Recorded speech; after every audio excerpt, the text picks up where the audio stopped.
Good morning, everybody. To those of you already on the webinar and those members of the public, just letting you know we'll be starting in about 4 minutes. Thank you for joining us.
Again, please note, good morning again, please note that the PowerPoint presentation, the presentation that we'll be using this morning, can be downloaded from the website so that you can follow through easily as we present this morning to you. So feel free to download. I mean, you already have the plan. You may have already downloaded the plan, but the presentation we'll be using this morning will also be on the website, is also on the website. It's already there.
Good morning, everybody. Good morning to you and welcome to this morning's webinar, the fourth in the financial year for the Central Bank. And this morning we'll be presenting to you and discussing with you our draft Central Bank strategic plan for the financial years 2021-22 to 2025-26. We will present the key elements of the plan. We will touch a little bit on some of the accomplishments in relation to our current plan, which ends on September 30th. And then, of course, we will open the floor for a riveting question and answer session.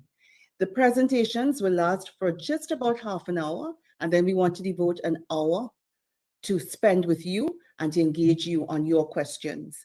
We have a distinguished panel of presenters this morning, led by the Governor, Dr. Alvin Hilaire, ably supported and assisted by the Deputy Governor, Dr. Dorian Noel, and our Chief Risk Manager, Mr. Haroon Abdul Haq.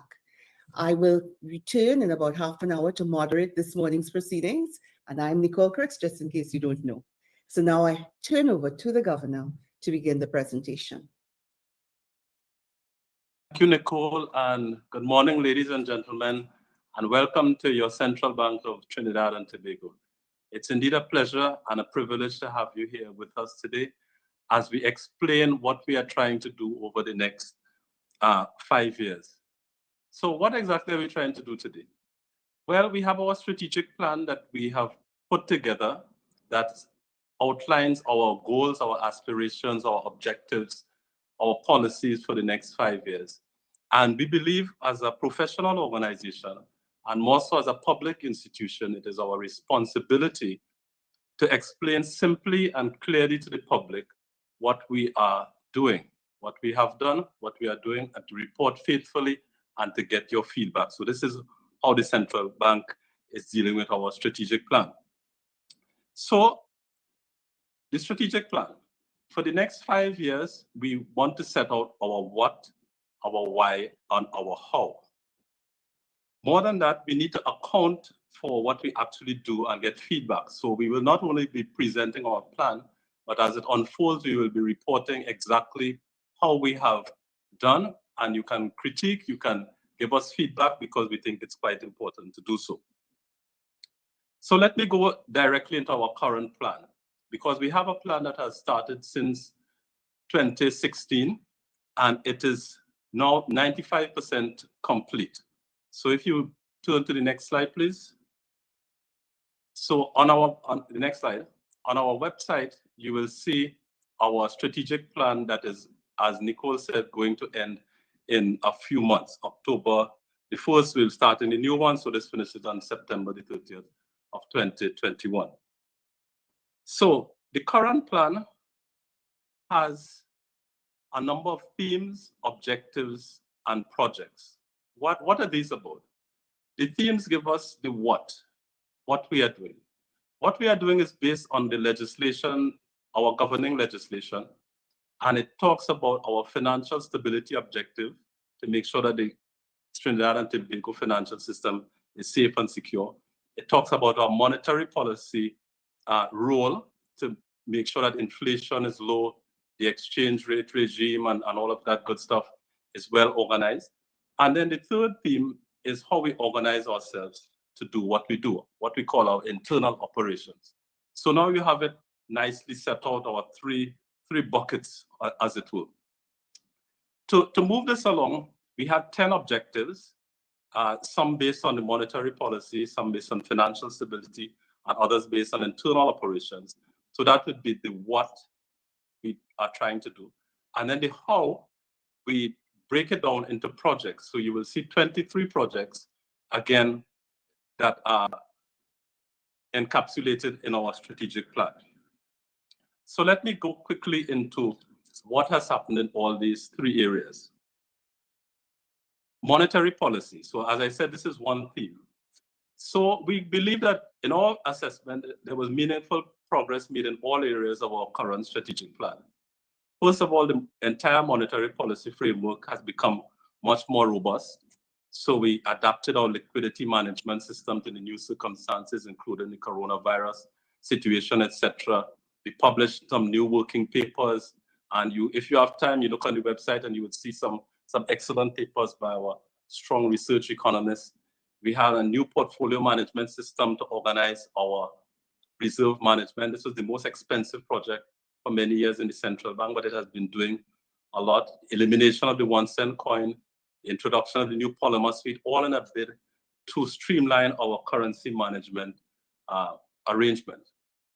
On the financial supervision side, we also had important strides. The new insurance legislation was done after many years. Stronger bank capital requirements were introduced, stress tests. We documented our lessons from the CLICO resolution strategy. Now, I must admit that we didn't make as much progress on the CLICO exit as we thought because we were caught up in a legal situation.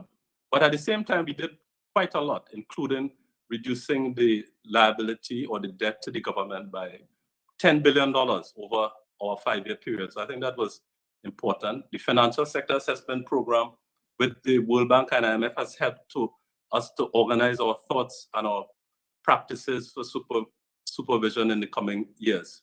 And now we've started payment system reform. On the internal side, how we organize ourselves, we have been streamlining things quite a lot, including procurement processes, a new formal whistleblowing mechanism to make sure that things, governance is secure and people can have redress, staff, and so forth. We have our high quality Eric Williams Memorial lectures and so forth. So when you come to the central bank, you know that you step in style and you're understanding things at a very high level, high quality lectures, and also done in a really professional manner, cybersecurity training, and because of the work from home requirements of the pandemic, we had to deal with that. So let me go quickly now into life. What do I mean? Well, when you start a plan, especially for 5 years, things happen that you don't expect. Well, what do? You can't just say, well, you throw your hands up in the air. You have to deal with it. And this is what we had to deal with. So when in 2016, we started our journey, new things came up.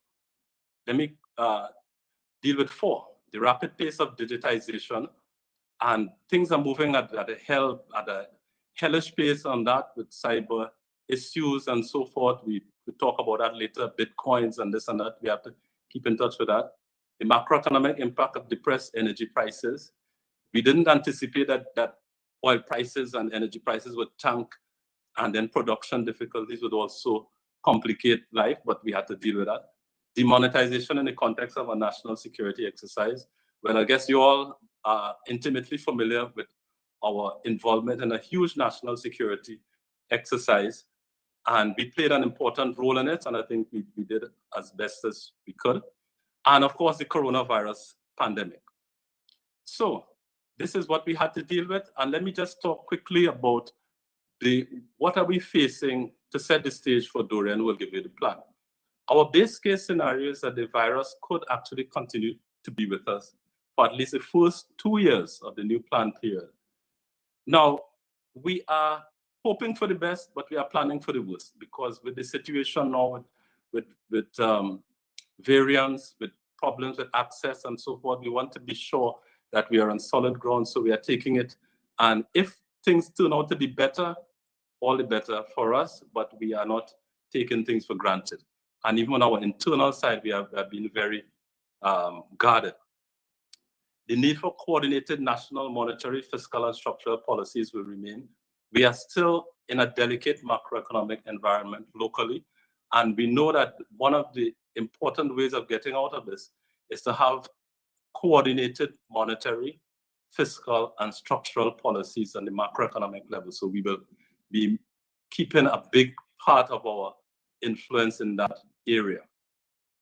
Finally, the demonstrated dynamism of the financial system and latent stresses from the pandemic require a more risk-based approach to supervision. What that means is that we know that we are not in a drill situation. We are in a pandemic. It is affecting the financial system. They have to deal with it. Everybody has to deal with it on their own personal circumstances.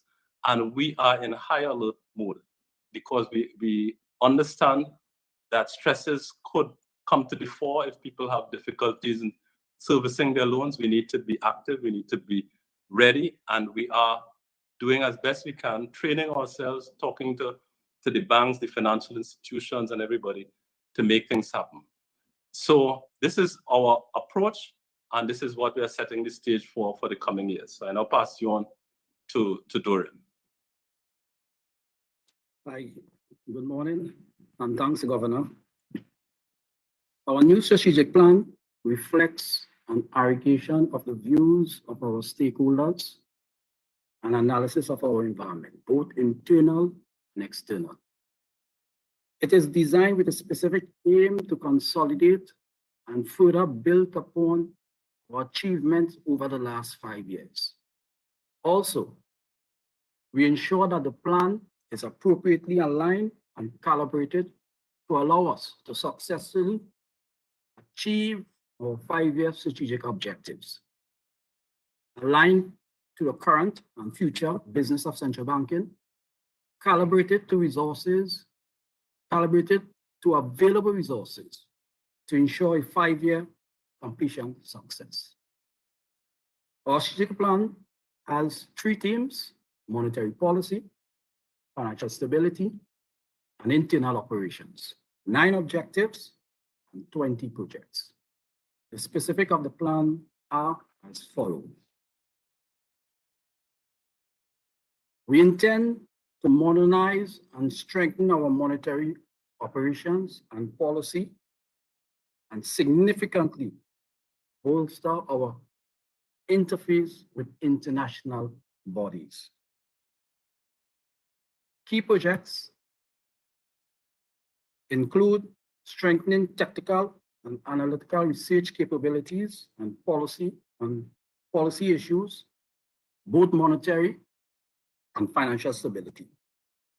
Success in those areas require us to fortify and enhance our data infrastructure and economic intelligence. In the next 5 years, we are going to be proactive in advancing 2 important policy initiatives: digitalization in Trinidad and Tobago, which has become very important since the emergence of the COVID-19 virus, and greening of the financial system. We are moving to integrate climate change and climate risk into our policy consideration. Both initiatives are complex and have major implications for the conduct of monetary and prudential policies. In the area of financial stability, we plan to strengthen our safeguards of the financial system to ensure stability and continuity of service to the general public. If we accept the fact that the global banking system is interconnected, then success in this area requires to discuss the bill, which many of you attended. A few projects to note: reinforcement and enhancement of banking sector supervision. We are going to advance risk-based supervision for the insurance sector in line with the new insurance bill, and look into pension system reform. No doubt, a new concern for most of us. Complete and operationalize a crisis management, recovery, and resolution plan for the financial sector. We have already laid the initial groundwork for this. Another key project is the development of an effective framework to monitor shadow entities, an instrument of credit, lending, and financing not currently under our supervision. These are hidden threats to financial stability, and again, the bank will have to work with other regulators on this important matter. Finally, our internal operations.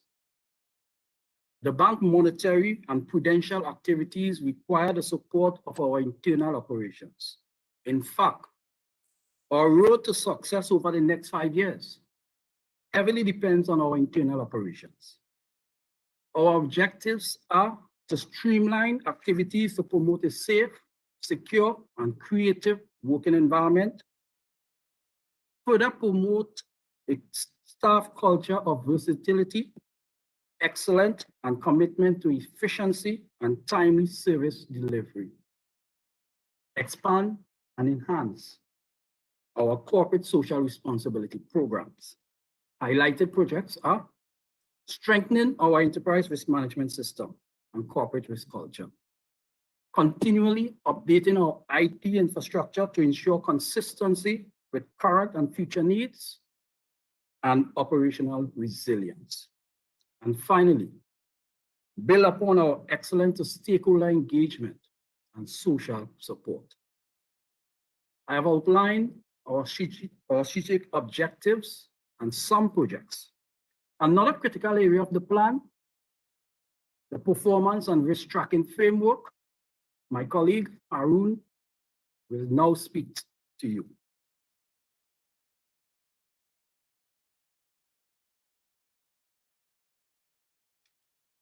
Good morning, all, and thank you, governors. From what we've heard throughout the morning, the effort to move the plan along in a disciplined manner should be now evident. The projects articulated by the Deputy Governor will be refined into distinct actionable items which we shall refer to as components. And these components will be pursued at varying points over the 5-year period. The schedule presently on screen gives an idea of how this progress will be depicted at a high level.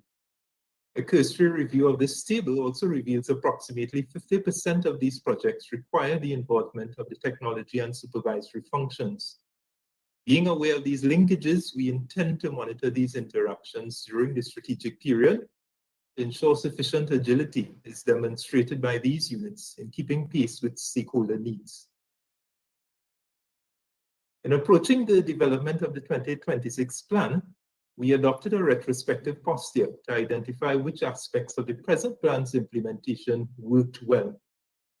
In the face of pandemic pressures, climate change challenges, and other unexpected eventualities, we all agreed that there were 4 essential practices that were key to our success. 1, the unambiguous lines of responsibility that were established. Secondly, clear timelines of completion. Thirdly, consistent periodic review of our progress was adhered to. And ultimately, keeping our reporting to stakeholders as simple as possible was also a very great or strong point in carrying things forward.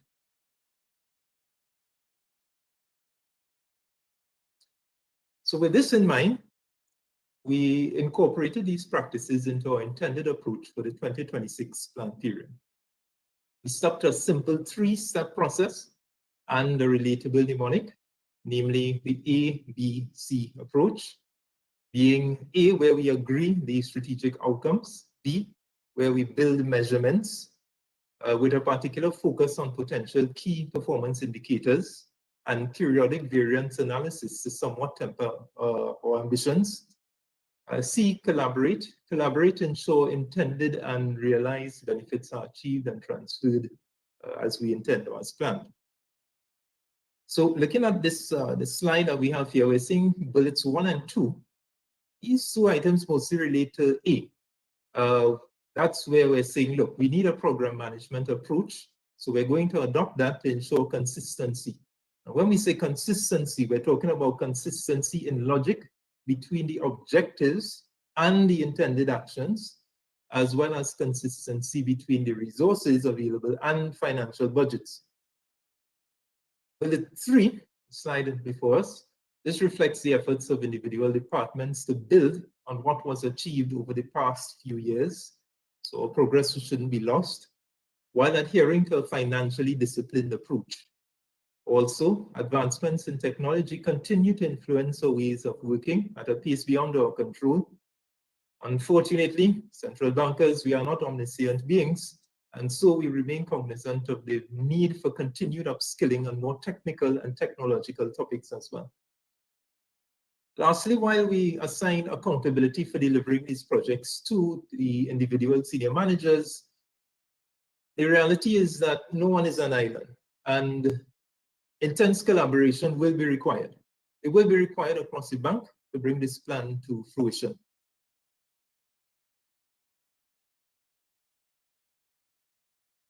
So this slide, we want to get a little more into the risk management side of things. And one of the things that we notice is, look, that while there are numerous perspectives and philosophies guiding enterprise risk practices, there's one common point of focus, and that is to ensure risk is viewed from a holistic perspective as far as is practical, with a focus on the achievement of an organization's goals. And so for the upcoming period, we have assessed the risk landscape in keeping with recognized international standards of practice and have devised specific frameworks to ensure we stay on top of emerging and strategic implementation risks. We also hope that by establishing a more defined risk management baseline, the bank will be able to benefit from a richer repository of performance data in years to come. This information can eventually be used in conducting historic examinations of our work and to identify potential strategic impediments brought about by less prominent causal factors. We also intend to leverage internally available tools to automate more administrative aspects of the strategic monitoring process, while improving collaboration on all risk issues impacting the plan's achievement. The aim here is to create a seamless progression over the next few years while enabling all internal stakeholders to remain vigilant in the face of any challenges that may arise. So in closing, we anticipate that this occasion will prove to be a bellwether from which we would have viewed the next 5 years. And we also maintain our commitment to continually improve our reporting to you, our stakeholders, in a sensible and simple manner. We look forward to engaging with you again formally along the way, and particularly 2024, where we aim to conduct an interim review of our progress. So I thank you all for your participation, and we plan to sincerely deliver on our mandates with our nation's interests at heart. Thank you. Thank you very much to the three gentlemen. And the last thing that Haroon said, we plan to sincerely deliver on our mandate to the best of our ability. Thank you. Just a couple of housekeeping guidelines. WebEx participants, feel free to use your question and answer section within the platform. You can raise your hand. There's a raise hand icon as well that you can raise your hand and we will see. And then to those joining us through the live stream, you can send your question to cbtt-events@central-bank.org.tt. Okay, and of course you can join us via the live chat. All of your comments and your questions will be fed into us, and we will make an effort to address everything that you raise. So I'm looking to see if there's any question just yet, because we have a couple of things that came in before, so I can start with that.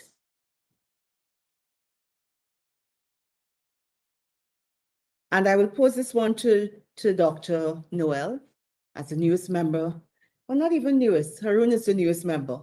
As the recently minted deputy governor, does the central bank intend to include cryptocurrencies like the Bitcoin on the balance sheet to assist with the current remittance challenges we face, similar to the way El Salvador is embracing Bitcoin? Dorian? Thanks, Nicole.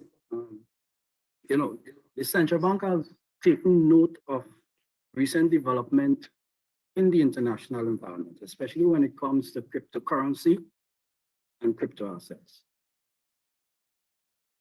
We have taken note of, the recent past legislation in El Salvador. In the context of the question that was asked, at this time, the answer is no. And the reason being is that from our perspective, we have to be very prudent in how we approach the issue of cryptocurrency and crypto assets, because the framework, the legislative framework, one, and two, the technology infrastructure as it stands in the country cannot support two important aspects of central bank mandate. One, ensuring stability of the financial system, and two, with all our regulators, ensuring the integrity of the financial system. With respect to the Bitcoin and crypto assets, there's still some underlying concerns about the safeguard in place to protect the consumer. With respect to remittances, there's other ways in which you can get remittances in the country. And the traditional form is the US into our payment system. Unfortunately, if there are those who receive remittances by the means of cryptocurrency or Bitcoins, there's not the necessary infrastructure in place at this time to ensure those things work effectively and secure in our financial system. So more or less, I hope I answer the question suitably, adequately to the person who raised that question. But that is, as it stands at this point in time. I appreciate the fact that likely at some point in the future, we will have to confront digital currencies. And, we have to differentiate digital currency, central bank digital currency, as opposed to cryptocurrency and crypto assets. That is a long debate. I won't prolong this session on this issue. But what I should mention, for those who are interested in the area, the central bank has produced some work on the issue of the differentiation between cryptocurrency, Bitcoin and central bank digital currency. And I think some of those works are available on our website. So they could have a look at some of the regulatory issues governing this matter at this point. Thanks, Nico. Thank you, Dorian. So as we go along and the questions become more and more, I will manage the time of the responses. So I'm going on to, is there any potential framework that we are planning that can support open banking? Governor, will you take that one? Is there any potential framework that we have, that we are considering to support open banking? Thanks a lot for the question. We are open to any manner of engagement. As I said, and as Dorian and Haroon intimated, our approach now is to modernize operations, to take advantage and to be in step with what is going on. Open banking, in a sense, opens up the field and makes things more amenable to competition. We are available to adopt any system that works for us, but the important things are safety of the consumers, of the financial system, and people have to understand what they're doing, and the competition has to be managed in that form. So yes, the answer is that we are open to it. We know that the banks can do with competition, because competition is always good. But we want to make sure that people understand the product and that the financial system is safe and secure. Thank you.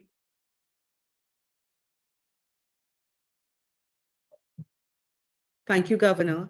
Someone noticed that we talked about being a good corporate citizen in our plan, and they asked a bit around our corporate social policy, responsibility policy. So just to give a little insight into that, if I may, I'll just give a little insight into that. They said they didn't know that the central bank got involved in this area, and we feel very passionate about it. It's something that we have been involved with over the last few years, over many years. And in fact, if you go onto the website, you would see our CSR policy on the website. But in a nutshell, just to give you a sense of it, we support 3 priority areas through our CSR policy. One is economic empowerment, another is health and well-being, and the third is social development. We try very hard to focus on those areas that will support the youth and the people who are in need, who may be disadvantaged and may be vulnerable. And what happens is people can approach the bank they can write us, they can raise their case with us, they can outline it. We will actually communicate with you, get more information if needed, and provide support once we determine it's consistent with our corporate social responsibility policy. So it's just an area that I realized people were not aware of, and we're just happy to share some information on that. Going straight to another question. Onboarding of customers requires a face-to-face verification. Is there any amendment or clarification in the future that can streamline this? The necessity to verify the client is the same person as who he is purporting to be to open the account is understandable. However, if there's a streamlined approach to allowing clients to open accounts digitally, the person who's sending the question is suggesting that might be helpful. And they've gone further to say it seems to be something basic in the UK and the US. Any comment on that, Governor? Yes, I mean, I like this question a lot because it actually opens up the whole issue of financial inclusion and the balance between banks and financial institutions trying to be safe, trying to make sure that people are not funding terrorist activities, that they're not engaged in money laundering and so forth. But at the same time, the balance is with overdoing it, and then you then attract no one. So we are working with the banks as it is to see what areas we could do, we could advance to streamline the operations and make things more and more simple for people to be able to engage and open an account, and at the same time be able to have assurance that the person has good credentials. So it is a work in progress, but we do embrace that, and we do understand now that things are changing. How you verify someone's identity before You don't need to do that now. You have to go and check and see, do I know you? Do I know your grandfather? Do I know your grandmother? All this sort of thing. Now you could just say, well, they take a picture, you send some email and you verify their online identity. So it is something that we are working on very carefully to make sure that financial inclusion is real and that people are not left out, particularly, and this could be particularly distressing in today's modern world where if you have, let's say to get from the government now, you have to get pandemic relief, but it's going online and you don't have an account, so you get stuck.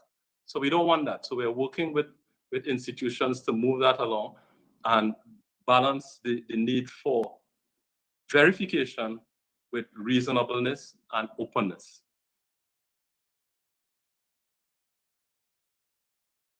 Thanks, Governor. Richard, I'm seeing your hand up. Richard Young, and we are happy to invite you to speak. And if you would like to turn on your video, please go right ahead.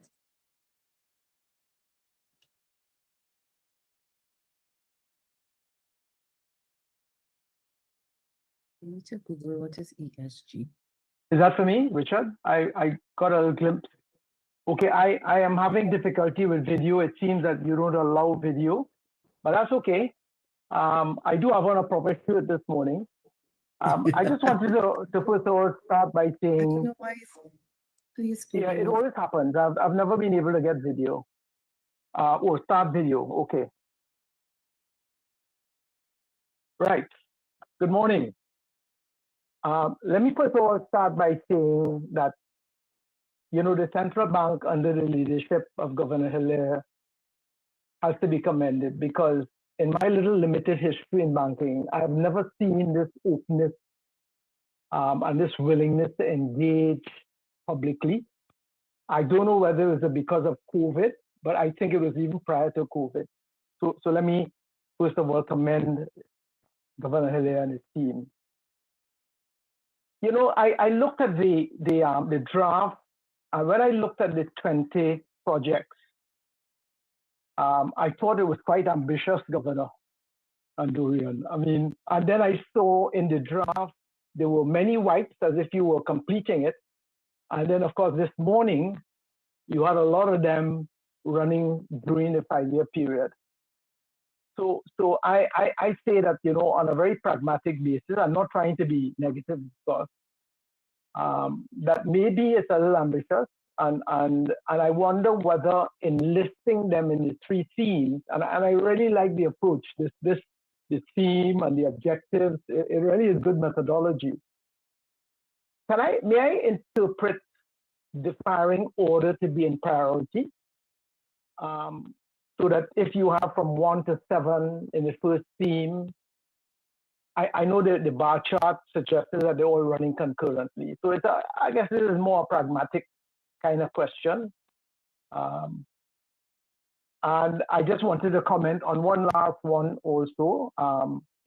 You know, I think as a country, we get very excited when there's a new thing.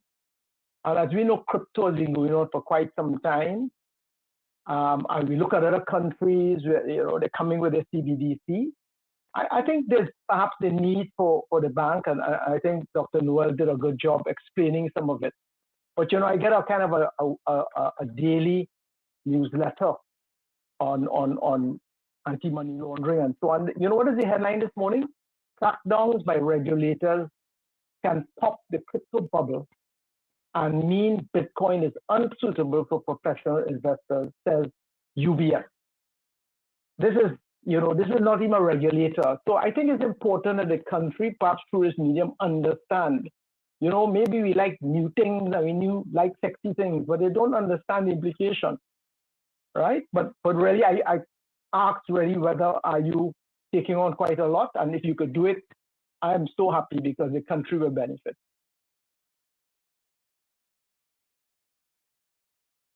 Thank you, Richard. And thank you so much for all that you have contributed and for your continued interest in the bank. I'm turning you to Governor to respond.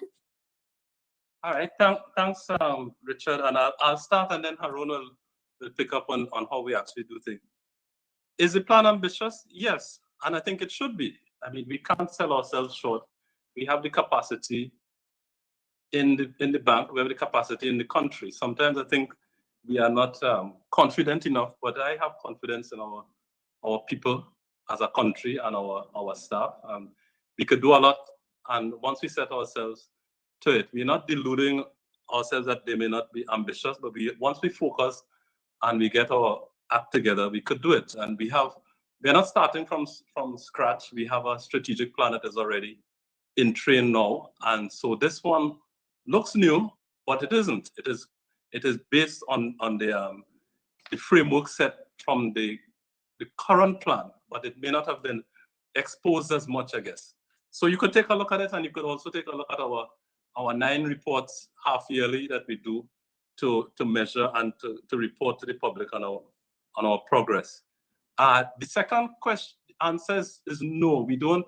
If you look at number 1 down, it is not in order of priority. They are all high priority. We have to phase them depending on the resources and so, but it does not, the numbering does not reflect priority. For example, in particular, if you look at our staff engagement and versatile staff, that comes way down at the bottom because it happens to be in internal operations and it happens to be number whatever it is. But clearly we depend on our wonderful staff, and that in itself is a high priority. So just to clarify that. And we do agree with you, and I think take counsel from you in looking at things in a measured fashion. We are alive to what the flavors of the day, and we do examine everything, but we are also measured in how we adopt depending on how it works with our particular circumstances. So yes, we do understand the crypto issues. We are measured in our engagement. We are having IMF technical assistance as we speak on it, and we've been looking at it very carefully. We know the issues, and we will get there in a measured fashion. But thanks a lot for your comments. Let me just ask Haroon to continue on the implementation of the plan and how you are planning to make us do what we have set out to do.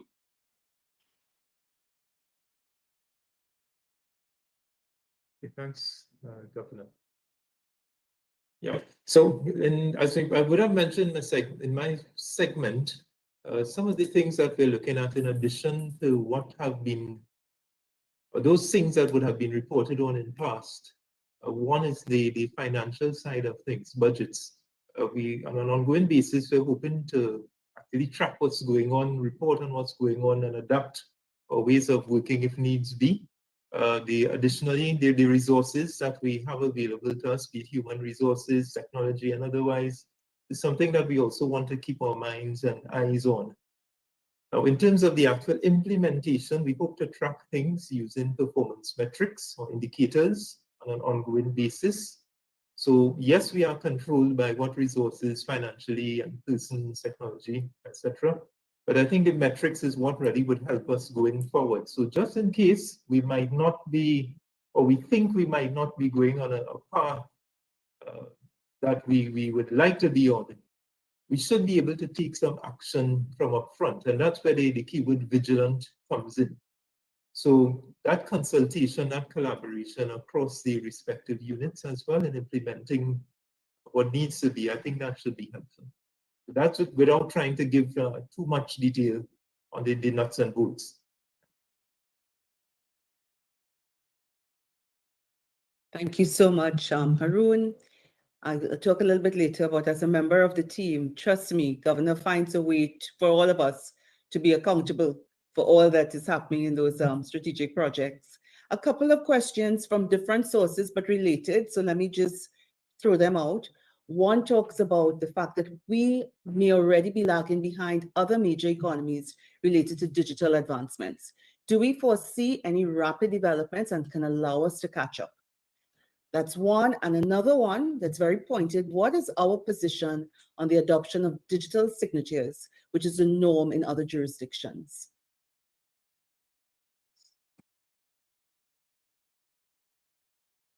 Take the easy one and I'll leave the hard one. I'll talk about the digital signatures and leave the hard one for Dorian on the digitization. Yes, unambiguously, yes, we think digital signatures do make sense, and we think we should move there as quickly as possible. There may be some, so conceptually, we are all for it. There may be some legislative things that need to be sorted out. I don't know. That may include who accepts it, and I'm not sure if, let's say, the government has the legal authority to accept it. But I think all of these things are quite manageable, and we should be moving in that direction, clearly. So, Dorian, you want to take a digitization? So, Yeah, yes, thanks, Governor. Nicole, can you just repeat the last part of the question? I didn't, hear the last part. Okay, I'm sorry, Dorian. We were asking about, or the person was asking about the adoption of digital signatures, which is the norm in other jurisdictions. And then before that, we were talking about the fact that we are lagging behind in terms of digital advancements. And do we have plans for us to kind of close that gap to be able to catch up? Okay, thanks, Nicole. All right, so with respect to lagging behind, yes, perhaps it seems that we are lagging behind other countries in terms of digitalization of our financial system. We accept that. But no, all is not lost. I think the COVID-19 pandemic has shifted somewhat and have a positive impact. We might think that COVID-19 is sad occurrence, but it had some positive impact on the banking system. Because what we have seen is the shift to online banking. We have seen a number of banks roll out digital products and digital services. So that will, enhance, one, the acceptance in the system by users, etc.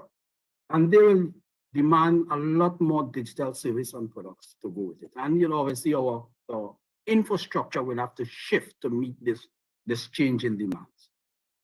The other important thing that we have to take into account, the government has signaled the intention to digitize Trinidad and Tobago economy. That is one of their policies that they set in the last budget.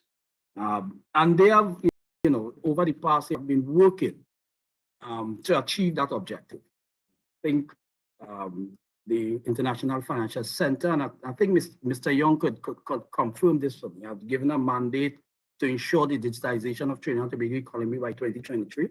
And one of that important aspect of that is, ensuring that all government departments, the issue of disbursement and receipt of payment is done in the electronic form.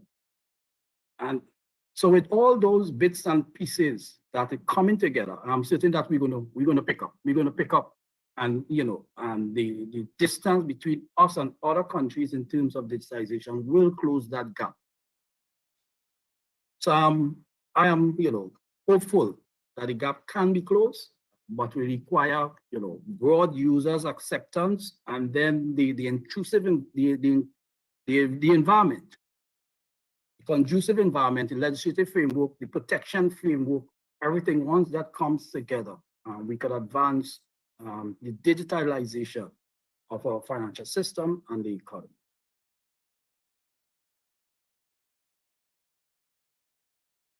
Thanks, Dorian. I wanted to share a comment that Richard shared with the panelists for the benefit of those who are not in the WebEx. TTIFC, the International Financial Center, is working with the Ministry of Public Admin to advance e-signatures, as well as with the Ministry of the Attorney General and Legal Affairs. So just so you have a sense of what else is happening in response to the question that was raised by someone on social media.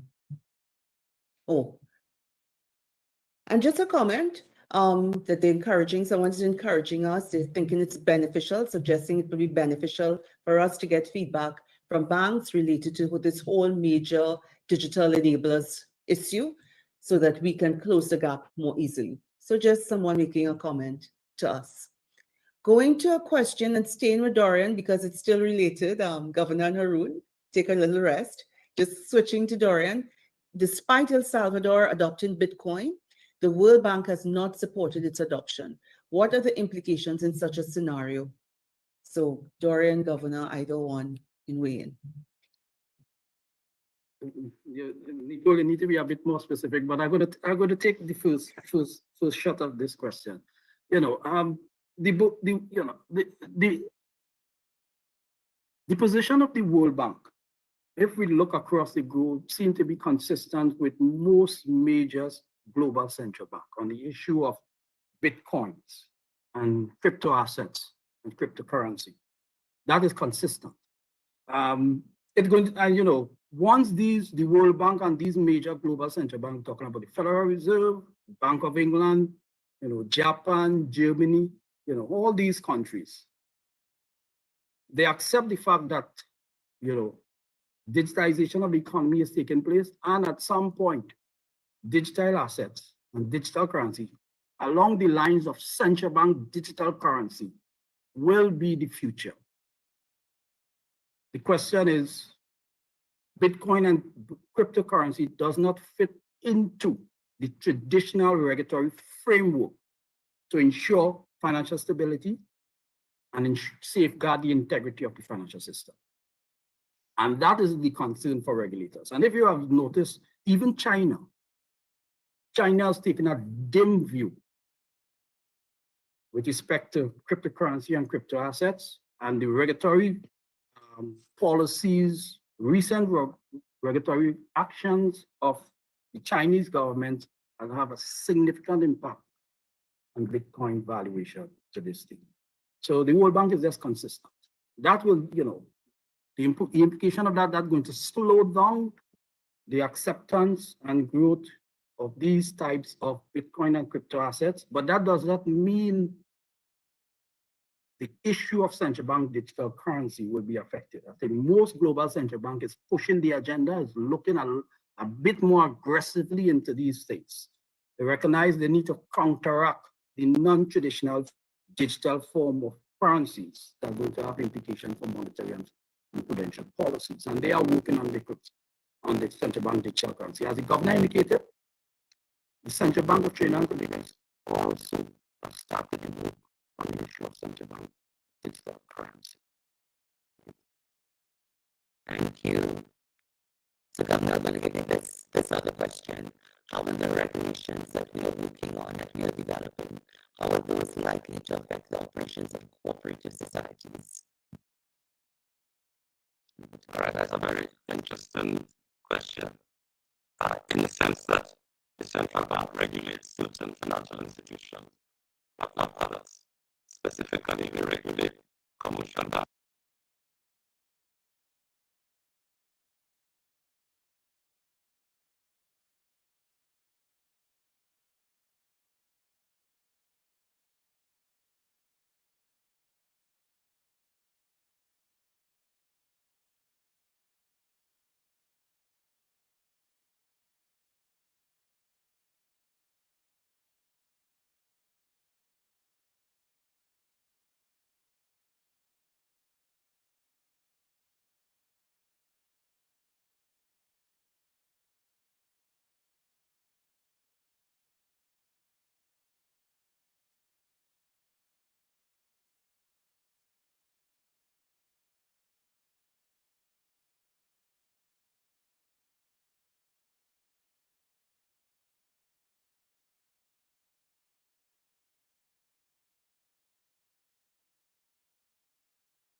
Oh, Dorian, sure. Yes, yes. Let me just add a little bit on to what Nicole has said.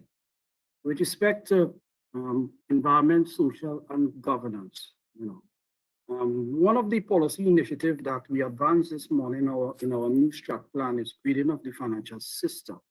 So I am certain that this issue of ESG will filter into the considerations of the general public and financial institutions, etc.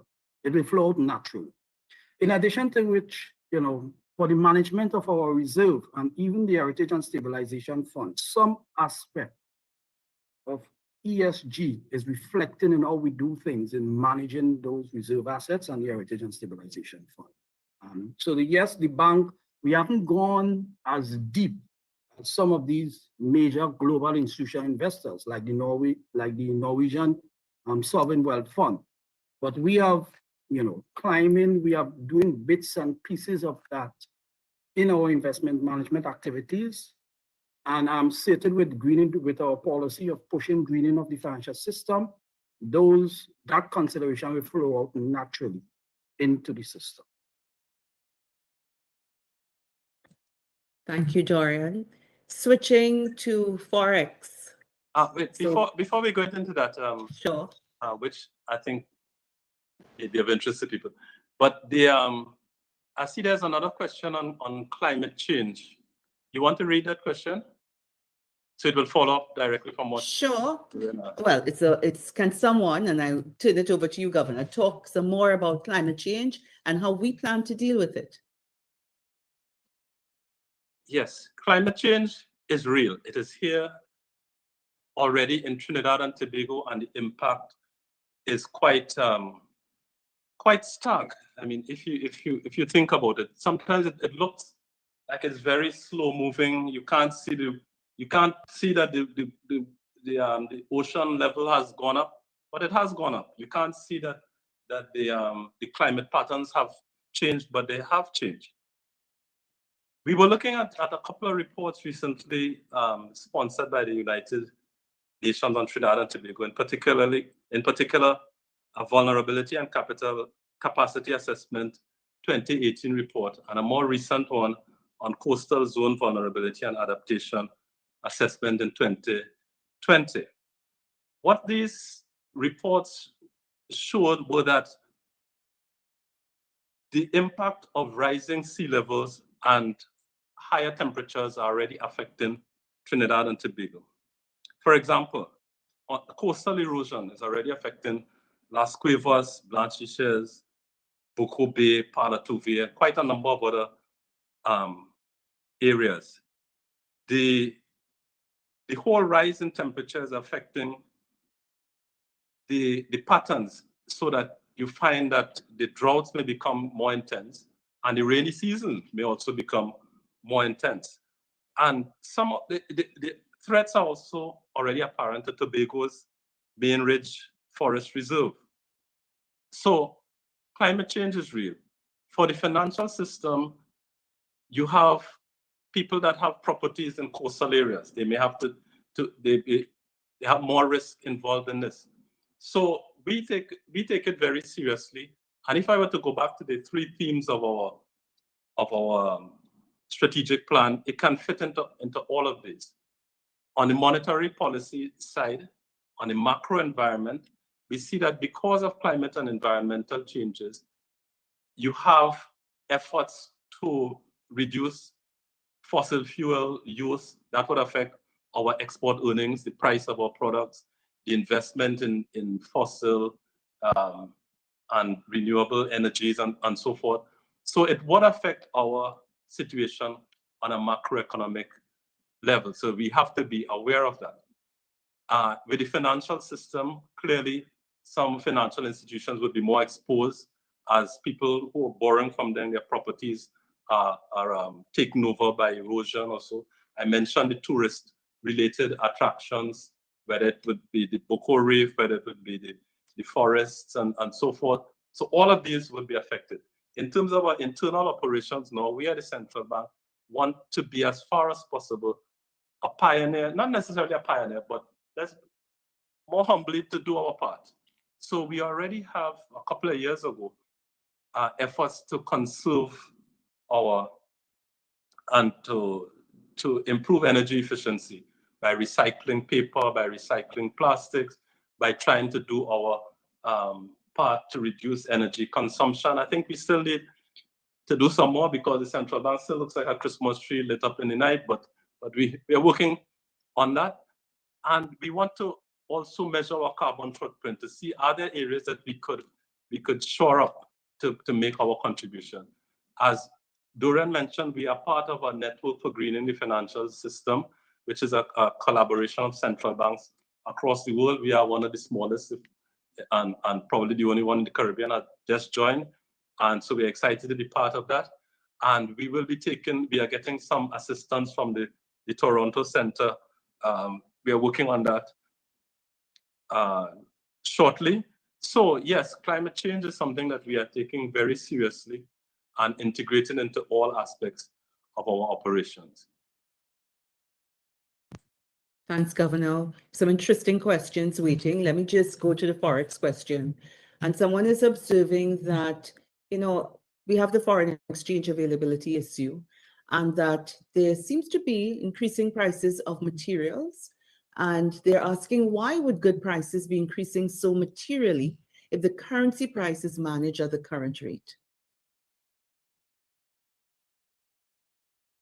Well, before I answer that question, let me be more generally as to why we did not include frontally in our strategic plan issues like, what is happening, how are we dealing with the foreign exchange markets and so forth.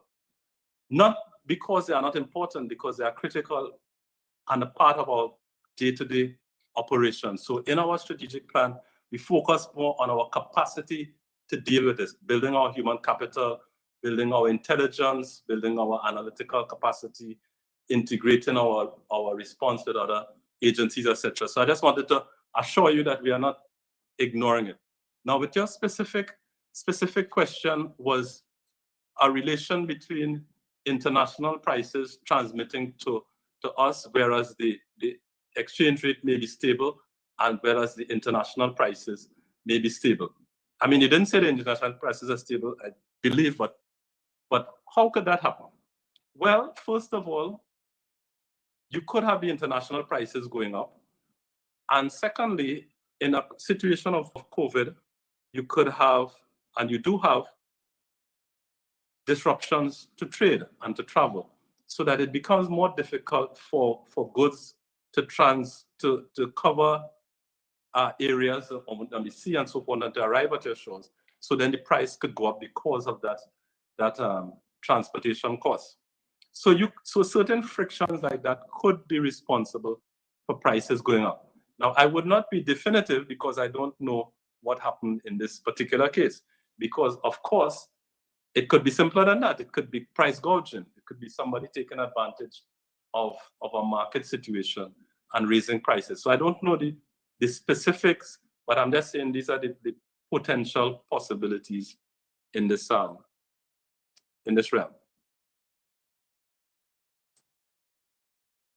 Governor, let me just stay with the Forex theme.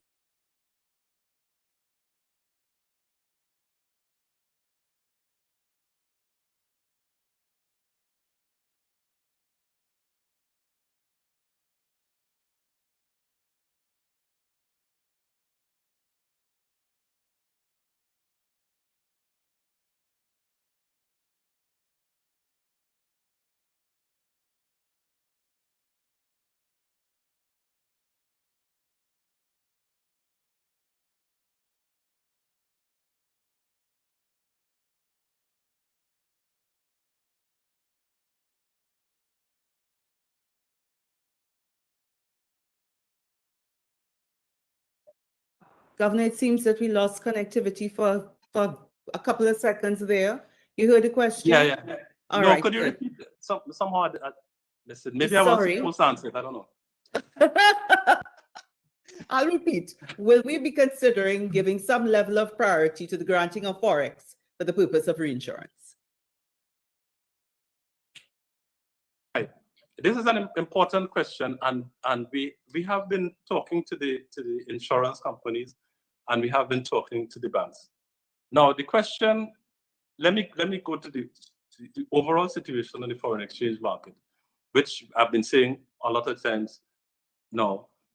We have a macroeconomic difficulty that leads to an imbalance in the foreign exchange market. So there is now, and has been for some time, an excess demand. So not everyone is being satisfied. We do believe that reinsurance, and for those who are not familiar with the term, it means that you buy an insurance policy with a company, that company reinsures that with a foreign supplier to be able to manage risk across the country and across the organization. So we think that having reinsurance coverage is important for financial stability. We do urge the commercial banks, everyone to be aware of that.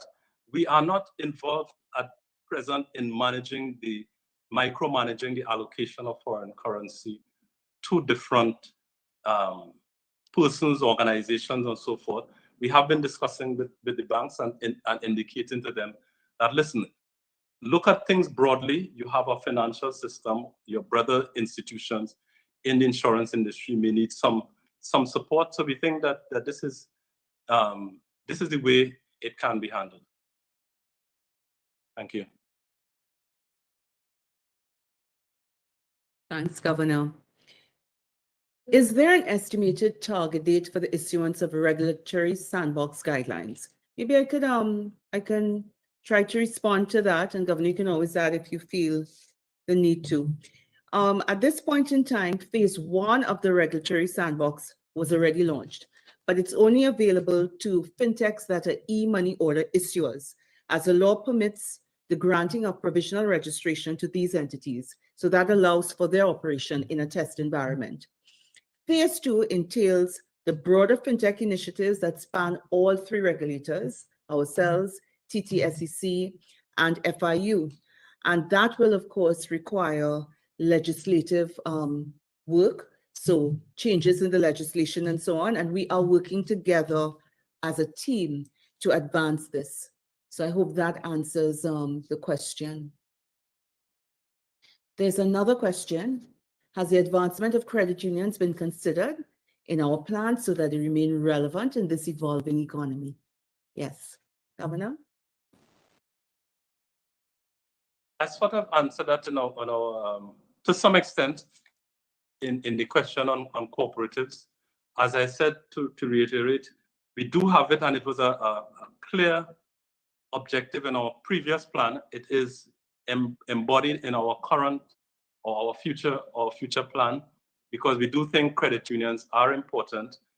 We currently do not supervise them. We don't know how things will evolve, but we are part of the discussion. We do provide technical support, technical assistance, and our best practices to the sector and to the government agencies that are running it. So yes, we are continuing to look at it and be prepared to support as necessary. Thanks, Governor. Our Caribbean neighbors are leaving us behind. I mean, this comes back to the issue of what we've been talking about with the digital currencies and so on. As the person is asking, why can't it work here? And it's not so much that it can't work here. I don't know if there's anything that Dorian or the governor could answer or could add to what they've already said about CBDC and where we are in terms of the research work that we're doing and looking at it to determine if it's something that's feasible. I'm not sure if there's anything more that we can add, but the person seems to feel that if others can do it, we can do it. But of course, it's not, you know? Go ahead, Governor. Yeah, we put Dorian on the spot a while. So let me help out a little bit. The race is not to the swiftest. This is not a thing of moving who comes first in this short race. What are we about? We are about financial stability, financial inclusion, more efficient payment systems, peer-to-peer capacities for payment and credit, lower cost, better security, less reliance on banknotes and coins, wider access and better efficiency for remittances. What I pointed out there, those aspects are really some of the reasons, the key reasons why countries' central banks go into digital currencies. But there are different ways of going about it. And if you look at there was recently a survey by the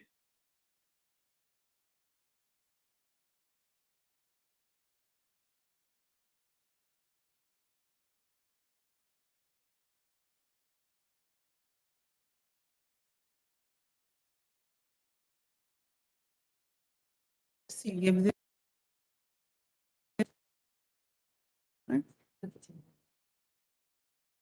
I think we have lost the connection to Governor. Is that correct? So we are trying to sort that out. I'm looking to see there are no other questions at this point in time. Anybody who wants to raise a question, please feel free to do so.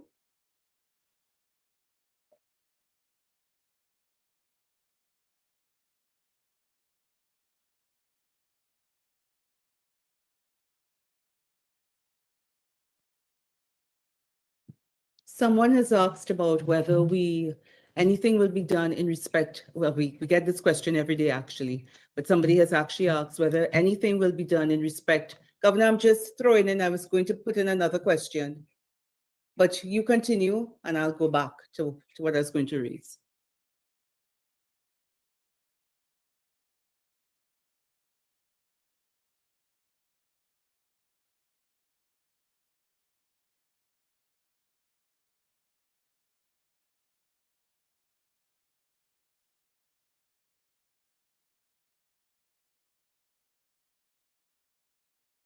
Governor, we're not hearing you.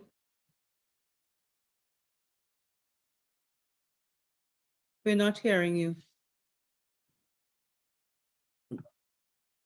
Okay, I'm going to just talk about the question that we were asked. I'm seeing Governor speaking.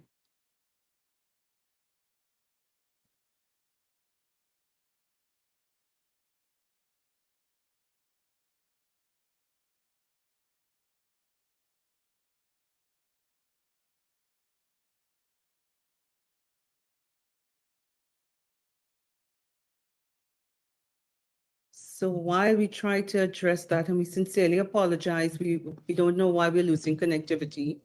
So while we address that, let me just tell you, somebody was asking about whether there is any chance in respect of us exchanging the $100 cotton notes. And the short answer to that is no. We know that for national security reasons, we had a very defined period of time for the demonetization of that note and the exchange of that particular note. And outside of it being tied up, the money being tied up in a legal issue, and then the person, so the judgment going in favor of the true owner of the notes, the persons will not be able to present $100 notes for exchange. So I hope that clears that up.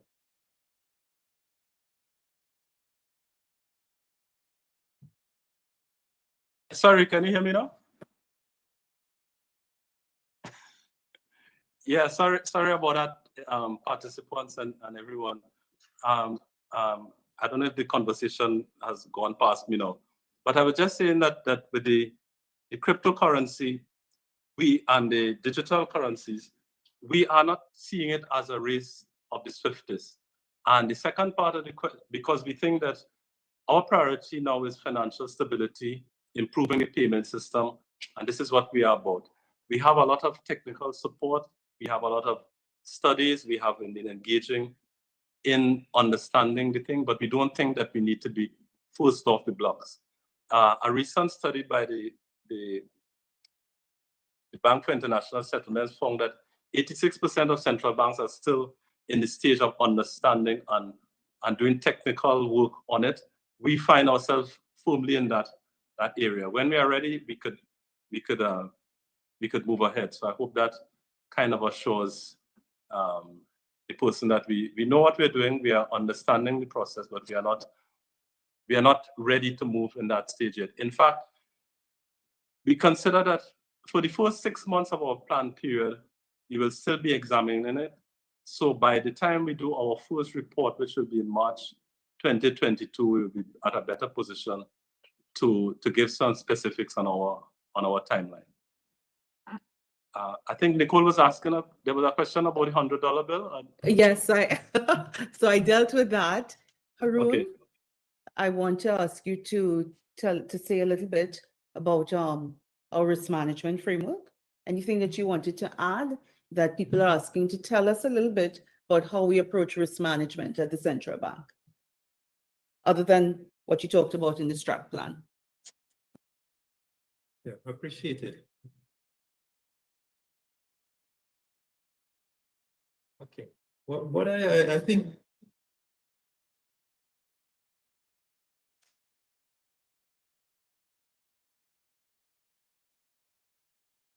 one of the major distinctions is that while we have the word bank inside of the organization's name, it's a little more as a supervisory entity. So sometimes you might find in the regulated entities various risk management frameworks may be applied, you have the Basel Accord, etc.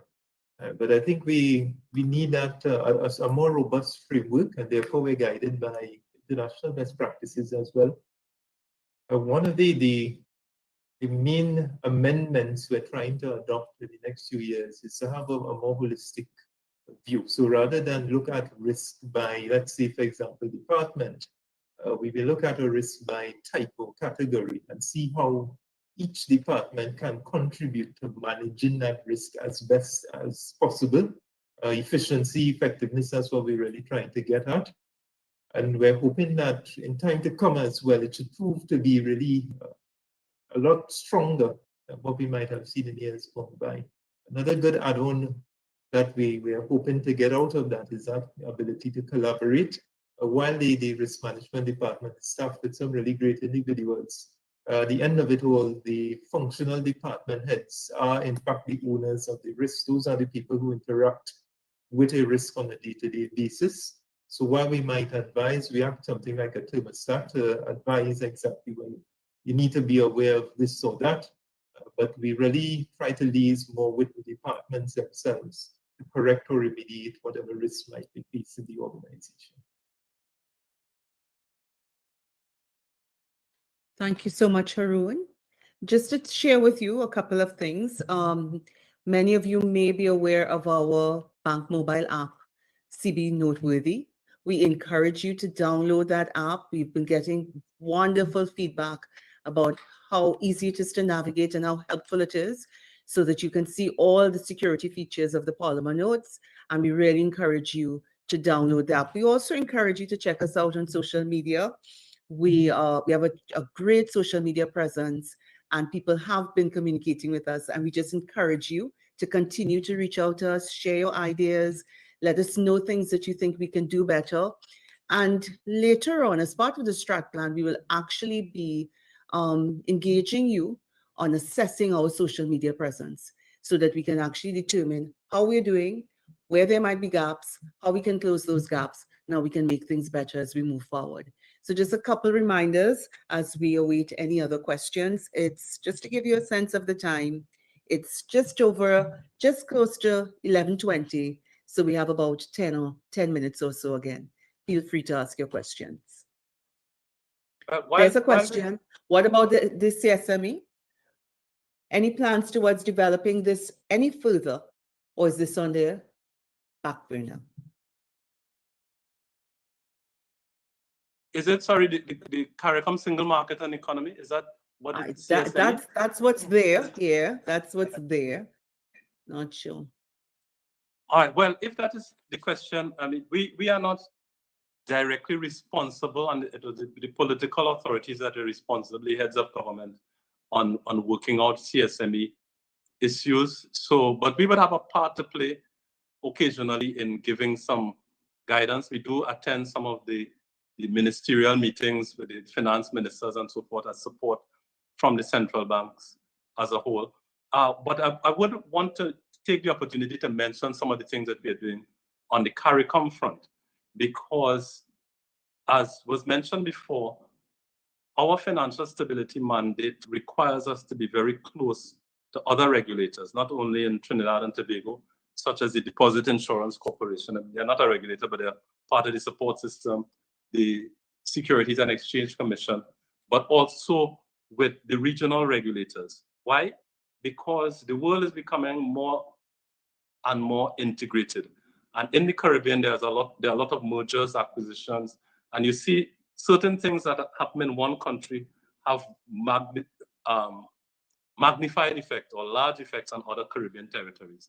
I mean, the clearest example was the CLICO situation. So we do have strong integrated mechanisms for collaboration. The central bank governors meet every 6 months. We discuss a whole set of issues, and you could see some of the issues on our website on the last meeting, which was a couple weeks ago. Then we have the Caribbean Group of Banking Supervisors that meets and discusses what is happening with different banks. The Caribbean Group of Insurance Regulators, they also meet quite frequently. So while we are not focused on the CSME per se, we do think regional integration is important. We are using our mechanisms to have further discussion. And now, in fact, we have, following a mandate from the central bank governors, a team, and Dorian is our representative on the team and is chairing the group, looking at ways that we could kind of streamline the movement of I wouldn't say the movement of financial resources, but to facilitate intra-regional payments. So we have people from Jamaica, Barbados, Eastern Caribbean, Guyana, and so forth on the team. So we'll be looking at that, and they'll be preparing something for the governors at the November meeting. So I just wanted to emphasize how close we are as a region, certainly on the part of the central banks and related entities. Thanks, Governor. So you spoke to it, and Gabriel did make the point, or he's asking the question, but I believe you've spoken to it. I mean, in relation to CSME, should there be collaboration with other regulators to develop regional standards? So that's from Gabriel. Then let's go to another question. People are interested in pension reform. They would like us to share some highlights on the reform, some of the plans that we have in mind.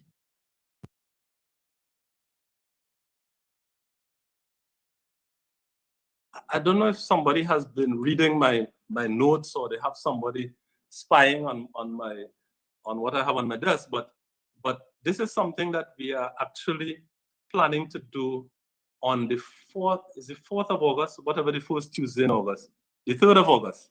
We're having a presentation or launch of our financial stability report, where Patrick will talk about the overall financial stability issues. Michelle will talk about the COVID impact on the financial system, and I will start a discussion on the pension reform, because we do think there's a lot of work that needs to be done there. I mean, most dramatically for citizens, you will no doubt have seen the Minister of Finance's discussion on the national insurance scheme, but closer to us and to individuals in the private sector, most people are involved, or who can, depending on their circumstance, in a pension scheme, and the central bank is responsible for overlooking this.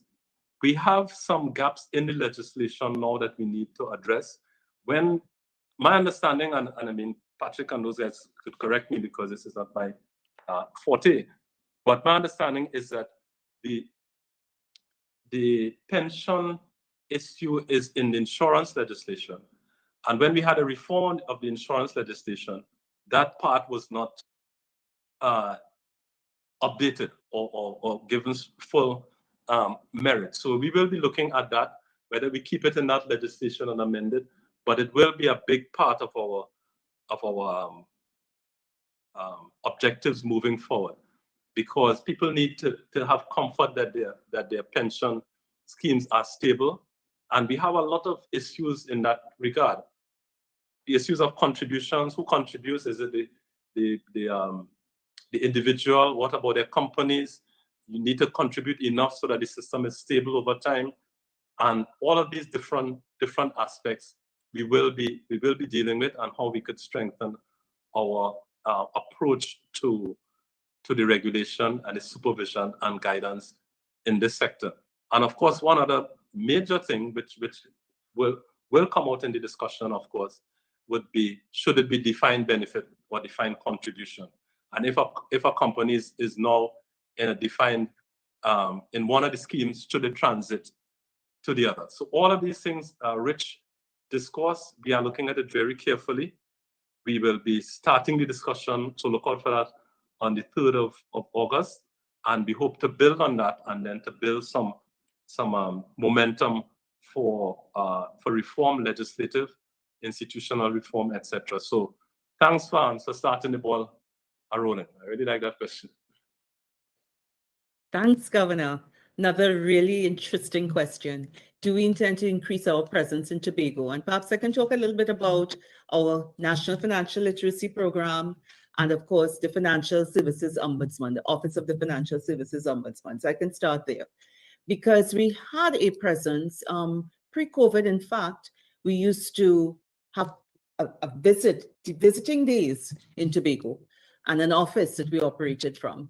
Well, COVID has changed some of that, of course, and the way that we manage the business, but we are going to be back in Tobago because we feel strongly that we must have a presence there. So yes, we plan to increase our presence. I know if the question meant, will we have a central bank branch in Tobago? That's not in the strat plan, but yes, we certainly always have Tobago in mind. And you would have known that when we did the exchanges of the cotton notes a few months ago, that in fact we had a presence in Tobago, so that it was easy for persons to be able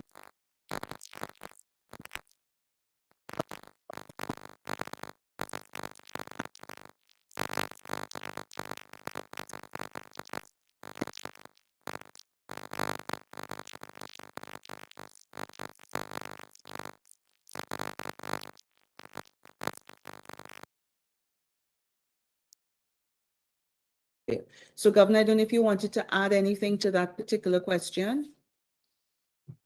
I think you handled it quite well in terms of our general thing. One area that we are trying to help in particular, or two areas. One is on the technical attachments. Unfortunately, because of the COVID, we have a wonderful vacation internship programs and attachments have been suspended for a while. So that affects all of us. But the participants from Tobago have been a big part of our engagement. So we look forward to that. On the statistics side, we are trying to beef up even more. We've had discussions with the Tobago personnel about Tobago-specific statistics. So we provide that as best as we can. We do understand there is a dearth of statistics at the national level, and we would appreciate if more attention could be paid to Tobago-specific information. But yes, we are close with them. I'm missing traveling to Tobago. I haven't been for a while, so hopefully I could get to go as quickly as possible. But we do have clear engagement, and we want to continue all parts of the country, whether it's Laventille, Pinal, Tobago, whatever, to make sure that everyone is included and understands where we are coming from, and can comment and tell us what we should do or what we are not doing. Thank you, Governor. Quick one, central banks are in a powerful position to support the development of green finance models and enforce an adequate pricing of environmental and carbon risk by financial institutions. Do we have any public financial governance policies through which we can address environmental risk and promote sustainable finance and reduce the impact of climate change? So we've spoken to some of that. I don't know if there's anything you want to add, Governor. Yes, in the sense that our role would be more indirect in the sense of kind of encouraging or attaching the correct risk to climate-related difficulties or dangers. So that when we talk to the banks and when we look at what they're doing and we assess the risk, we will try to make sure that the risks involved in climate-related issues are properly addressed. And we hope by that means it would discourage going into certain avenues that may not be productive. We do think, however, that a national discourse is important because incentives would not only come or should not only come from the indirectly on the financial risk side, but perhaps legislation to say that, okay, you cannot mine in this area, you cannot build a house in this area. The town and country planning needs to organize, and I think they are doing that. As I mentioned, the report on the vulnerability and capacity assessment that was sponsored by the UN did give up some very specific recommendations, and we hope that some of these are helping to move things along in the right direction and guide the allocation of resources. We will do our part as best we can. We can't say that we will, open up some green finance thing. This is not our role, but we will try to guide as much as possible, point out the risks, and create and encourage incentives to go in the right direction. And certainly any national dialogue, we have an excited team of economists just ready to roll and comment on all these different things. So we will add our intellectual capacity as we can to any debate on these issues. Governor, we have two more questions waiting, and I know it's 11:31, but let me just squeeze the two last questions in. One says, given the known U.S. limited supply, U.S. dollar supply, are there any indicators on the cross-currency utilization? Should we also publish regularly price indices? I guess they should be published on a regular basis, price indices. There are two different questions or two It's two questions. It's two questions from one person. Okay, So but the cross-currency utilization and the regular publication of price indices. All right, I just wanted to make sure that they weren't talking about price indices related to Forex. Well, the whole issue, as I said, on the foreign exchange market is a macroeconomic situation. We know what it is. The cross-country dimension that was just posed, it is really it really doesn't fundamentally affect anything. Why? Because the US is a reserve currency. So if you get Canadian dollars, if you get euros, if you get whatever, you could easily switch it into US. I think I may understand what the person may be kind of getting at, in the sense that sometimes you may find that some institution may say, well, you can't get US, but you could get euros, you could get Canadian dollars. But we don't think it's a fundamental thing on the cross-currency side, because if it were, let's say we were talking about a currency that was not a reserve currency, then it would be difficult to switch from one to the next. So I just wanted to mention that. On the price indices side, well, we publish what we get. We do. If someone finds that we may want to publish more, let us know and we could do it. We have our price indices. We have the RPI from the Central Statistical Office. We have index of building material prices, wholesale prices, I think, and some other price indicators. So we do have them there. I think they are on, all of them are on our data center. But please, commentator, look on our website, see if you find what you want. If you don't find it, send us a text, send us an email, send us a WhatsApp, and we will see if we could put it on so that we could, serve your needs. We don't develop them, but we could publish them. So. Thanks, Governor. So we are winding up now. Just to let people know, one interesting thing. When this pandemic began, we obviously had to make adjustments.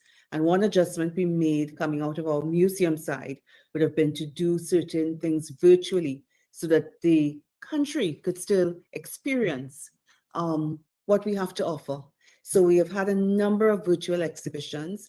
Just letting you know that we are ramping up for an exhibition in August, the transition to polymer.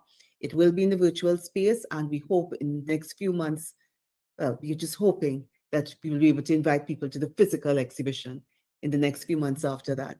So just letting you know that, thanking you for the privilege of your time this morning, apologizing to you for the couple of communication glitches. Murphy just presented himself just a couple of times, and we sincerely apologize for that. And we wish you an exceptional day. We hope this was useful, and we look forward to your feedback. God's richest blessings. Thanks again for your time. Bye-bye. Bye-bye.